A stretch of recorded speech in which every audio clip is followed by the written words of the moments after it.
আসসালামু আলাইকুম। আজ আমি রান্না করে দেখাবো রমজান উপলক্ষে অ্যারাবিয়ান একটি রান্না, অ্যারাবিয়ান চিকেন রেজালা।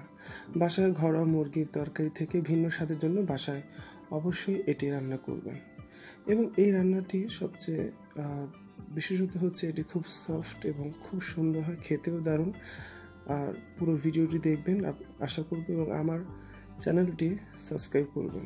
আমার ভিডিও কোয়ালিফিকেশন হয়তো ততটা ভালো না, সেজন্য দুঃখিত। তাহলে চলুন আজকে রান্না শুরু করি। প্রথমে জানিয়ে দিচ্ছি আমাদের রান্না করতে যা যা লাগবে: পেঁয়াজ কুচি হাফ কাপ, কাঁচামরিচ, টমেটো, আলু কুচি। আর বাসায় আমি স্পেশাল একটি মশলা করেছি সেটি। প্রথমে আমি ম্যারিনেট করার জন্য মাংসগুলোকে এত বড় বড় টুকরো করে কাটবো। কেটে আমি আমার তৈরিকৃত মশলাটি দিব এবং তারপরে লবণ দিব। এই মশলাটি কীভাবে বাসায় তৈরি করবেন সেটির একটি ভিডিও আমি খুব শীঘ্রই আমার ইউটিউব চ্যানেলে দিব। মশলাটি দিয়ে এবং লবণ দিয়ে ভালো করে মাংসটি 10 মিনিটের জন্য ম্যারিনেট করে মাখিয়ে রাখতে হবে। 10 মিনিট অবশ্যই এমনভাবে করতে হবে যাতে মশলাটি মুরগির ভেতরে ঢুকে যায়। আপনারা দেখতেই পাচ্ছেন যে আমি কিভাবে মশলাটি ম্যারিনেট করে দিচ্ছি। 10 মিনিট পর একটি কড়াইতে আমি তেল নিব, তেল গরম করতে দিব এবং অবশ্যই তেলটি গরম করতে হবে। গরম করার পর আমি এই তেলের ভেতরে ম্যারিনেট করা মাংসটি আমি এখন ভেজে নেব। আপনারা দেখছেন যে আমি কীভাবে আস্তে আস্তে করে ভেজে নিচ্ছি।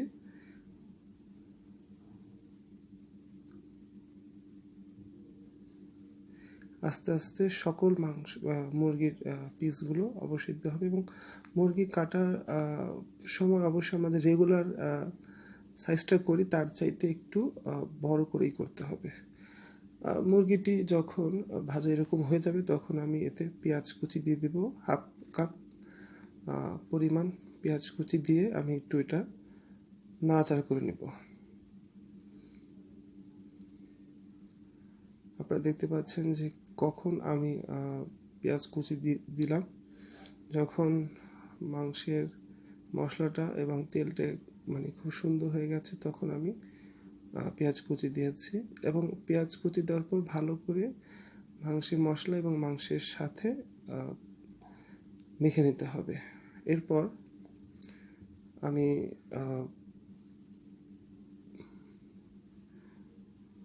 আমি আগে থেকে টমেটো কুচি এবং এই সসটা দিলে আমাদের ফ্লেভারটা একটু মজা হবে এবং ফ্লেভারটা খুব সুন্দর একটা ফ্লেভার আসবে, খেতেও খুব সুস্বাদু লাগবে এবং কালারটা কিন্তু দেখতে খুব সুন্দর লাগবে। এই জন্য আমি 2 টেবিল চামচ সস দিয়ে দিলাম এবং সেই সাথে টমেটো কুচি দিয়ে দিলাম আধা কাপ, ও কাঁচামরিচ দিয়ে দিলাম 4-5টা ফালি করা কাঁচামরিচ আমি দিয়ে এগুলোকে ভালো করে নাড়াচাড়া করতে হবে যাতে খুব সুন্দরভাবে মাংসের মশলার সাথে এটি মিলে যায়।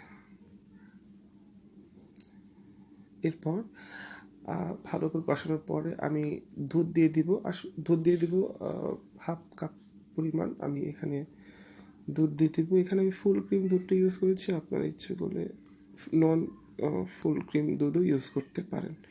দুধ দেওয়ার পরে আমি আরেকটু নেড়ে চেড়ে নেব এবং আমি নেড়ে চেড়ে নিয়েছি। আপনারা দেখতে পাচ্ছেন কালারটা কত সুন্দর হয়েছে।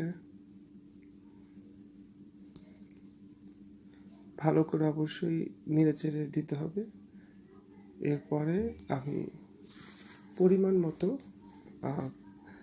পানি দিতে হবে, এবং পানি দেওয়ার আগে আমি কিছুটা আলু কুচি দিয়ে দিয়েছি, কারণ এতে আলু কুচিটা দিলে আমাদের যে মাংসটা তরকারিটা সেটি খেতে খুব ভালো লাগবে এবং সেই সাথে একটু সুন্দর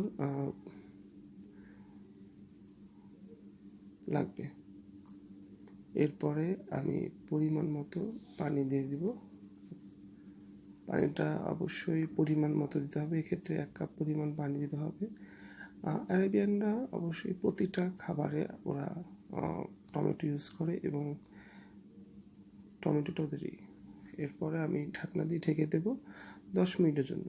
10 মিনিট পর আমি ঢাকনা থেকে উঠে দেখব যে কীরকম হলো। যখন মাংসটা একটু হাফ বয়েল আসবে তখন একটু নেড়েচেড়ে দিতে হবে। তারপরে আমি আবার 10 মিনিটের জন্য ঢাকনা দিয়ে ঢেকে দেব। 10 মিনিট পর আমার মাংস রান্না হয়ে গেছে, অর্থাৎ টোটাল 20 মিনিট রান্না করতে হবে। যখনই দেখবেন যে ঝোলটা অনেকটা এই রকম হবে, দেখতেই পাচ্ছেন যে ঝোলটা কত সুন্দর এসেছে এবং কালারটাও কিন্তু খুব সুন্দর একটি কালার এসেছে, আপনি দেখতেই পাচ্ছেন, খুব সুন্দর। এখন দর্শক আমি সার্ভ করার জন্য আমি নামিয়ে ফেলব। দর্শক, হয়ে গেল মজাদার অ্যারাবিয়ান স্টাইলে চিকেন রেজালা। আপনারা বাসায় অবশ্যই সেটি ট্রাই করবেন এবং রান্না করবেন, সবাই মিলে খাবেন। বাসায় আমরা অবশ্যই মুরগি রান্না করি, কিন্তু সেটা ঘরোয়া পরিবেশে, যার কারণে হয়তো স্বাদটা ঘুরে ফিরে একই হয়। এই জন্য দেখুন কত সফট হয়েছে এবং খুবই মুখে রসালো রান্না। দর্শক, ধন্যবাদ।